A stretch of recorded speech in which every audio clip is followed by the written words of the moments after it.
Hello అండి, అందరికీ నమస్కారం. Welcome back to our channel DS సాంద్ర వంటలు అండ్ వ్లాగ్స్. రోజు అదే పనిగా చపాతీ తిని బోర్ కొడుతుందా? అయితే ఈరోజు నేను చెప్పబోయే పాలక్ చపాతీ బొంబాయి చట్నీ కాంబినేషన్ ఒక్కసారి ట్రై చేసి చూడండి. మళ్ళీ మళ్ళీ చేసుకుంటారు.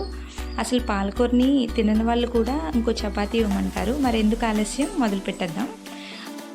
సో ఒక గిన్నె తీసుకొని అందులో పాలకూర శుభ్రంగా కడిగి కొంచెం సాల్ట్ వేసి పాలకూర పచ్చివాసన పోయేంత వరకు ఉడికించుకొని చల్లారిన తర్వాత మిక్సీలో పేస్ట్ చేసుకోవాలి పాలకూరని.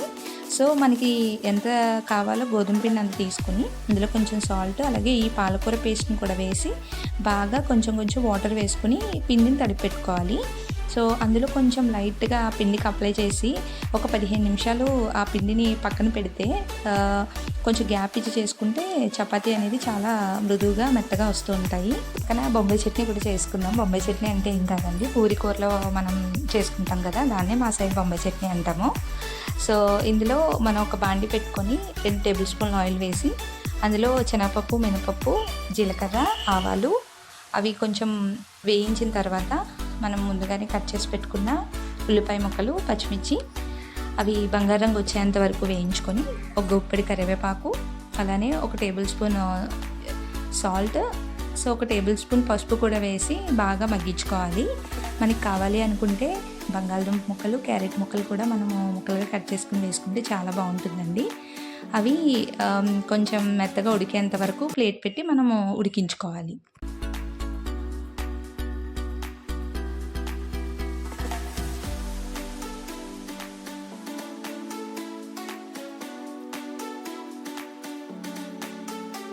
సో ఒకసారి ప్లేట్ తీసి క్యారెట్, బంగాళదుంప ముక్కలు ఉడికే లేదో చూసి ఉడికిన తర్వాత మనం ముందుగా కట్ చేసి పెట్టుకుని టమాటో ముక్కలు అనేది కూడా వేసి బాగా మగ్గించుకుని అందులోనే ఒక 1/2 గ్లాస్ వాటర్ అనేది వేస్తే మనకి ఈ వెజిటేబుల్స్ అన్నీ కూడా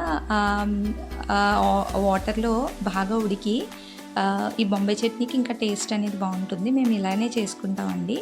సో ఒక పక్కన గిన్నెలో ఒక 4 టేబుల్ స్పూన్ల శనగపిండి వాటర్లో మిక్స్ చేసుకుని, ఇది వాటర్ వేసిన వెజిటేబుల్స్ అనేవి గొప్పగా ఉడుకుతుంది అన్న టైంలో ఈ శనగపిండి మిశ్రమాన్ని కూడా మనం అందులో మిక్స్ చేసుకుంటాము. సో ఇలా ఒక 2 నిమిషాలు ఉడికించుకోవాలి స్లో ఫ్లేమ్లో పెట్టుకొని. అలానే ఒక పక్కన మనం ఆల్రెడీ నానపెట్టుకున్న పిండిని, గోధుమ పిండి చిన్న చిన్న ఉండలుగా తయారు చేసుకొని, సో దాన్ని ఎలా చపాతీలు ఒత్తుకుంటే మనకి పొరలు పొరలుగా వస్తాయో అది కూడా చూపిస్తాను చూడండి. సో 2 నిమిషాలు ఉడికించిన తర్వాత కొత్తిమీర వేసి దించేసుకుంటే మనకి ఎంతో టేస్టీగా ఉండే బొంబాయి చట్నీ రెడీ అయిపోయినట్టే. సో అలానే మనం చపాతీ ముద్దని, చిన్న ముద్దని తీసుకొని అది ఏ విధంగా చేసుకుని అంటే మధ్యలో మనము చిన్న చపాతీ కింద ఒత్తుకున్న తర్వాత కొంచెం ఆయిల్ మధ్యలో అప్లై చేసి, సో దాన్ని ఇలా ఫోల్డ్ చేసుకుని మళ్ళీ మడత పెట్టి మళ్ళీ ఒత్తుకుంటే చపాతీ అనేది పొరలు పొరలుగా వస్తుంది. తిన్నప్పుడు కూడా చాలా సాఫ్ట్గా ఉంటుందండి. ఇలా ఒకసారి ట్రై చేసి చూడండి.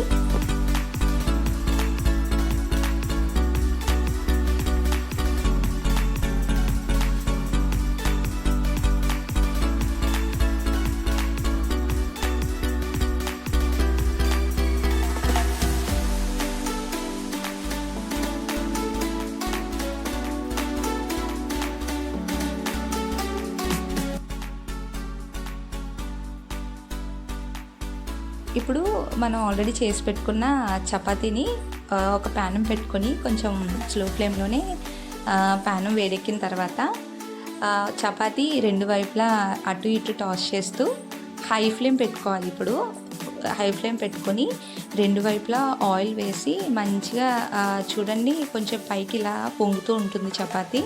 సో మనం మధ్యలో ఆల్రెడీ ఆయిల్ అప్లై చేసాం కాబట్టి సో మనకి పైకి ఇలా పొరలుగా పైకి ఉబ్బుతో వస్తుంది చూడండి ఒకసారి. సో ఆ విధంగా చేసుకోవచ్చు చపాతీ అనేదాన్ని. సో 2 వైపులా ఎర్రగా కాల్చుకొని సర్వ్ చేసుకోవడమే.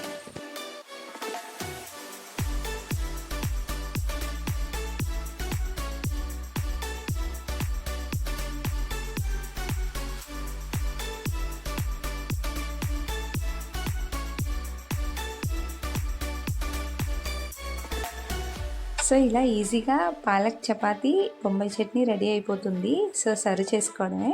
మీరు కూడా ఒకసారి ట్రై చేసి ఎలా వచ్చిందో కామెంట్లో చెప్పండి. వీడియో నచ్చితే లైక్, షేర్, సబ్స్క్రైబ్ చేసుకోవడం మర్చిపోవద్దు. సో చపాతీ అయిపోయినా పర్వాలేదు, కానీ వీడియో మాత్రం చివరి వరకు చూసినందుకు థ్యాంక్ యూ. ఇలాంటివి మరిన్ని రుచికరమైన వంటకాల కోసం సబ్స్క్రైబ్ చేసుకోవడం మర్చిపోవద్దు. మళ్ళీ మరో సూపర్ రెసిపీతో మేము ముందుకు వస్తాను. అప్పటి వరకు హ్యాపీగా ఉండండి. Thank you so much.